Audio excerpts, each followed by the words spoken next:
This placemat is called the associative placemat, and essentially it's just getting students used to seeing the numerical equations in various forms, atoms first and then total, or total then atoms.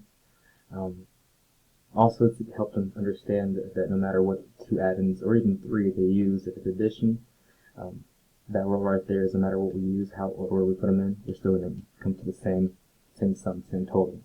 And so this is another one of those placemats for students to play around with. You can see 2 plus 3 is 5 is equivalent to 5 equals 3 plus 2. And if you notice, I have enough boxes here to go all the way up to 20.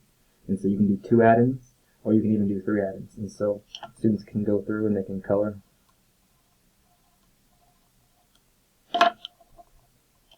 They can go all the way to 10, or if you want to, you can go all the way to 20. So right here would be 5 plus 15 is 20.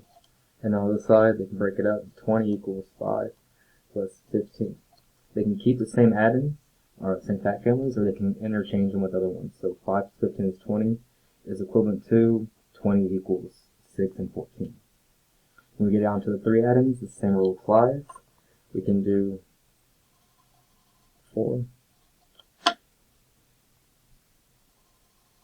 4, and then 12. It's just helping students understand those relationships and making those 10 and making those 20 very quickly. This is both on this side and the back side, whereas the back side has subtraction. And so what I might do for this one right here is start with the whole number, so I can say 10, and then go ahead and mark 10 off.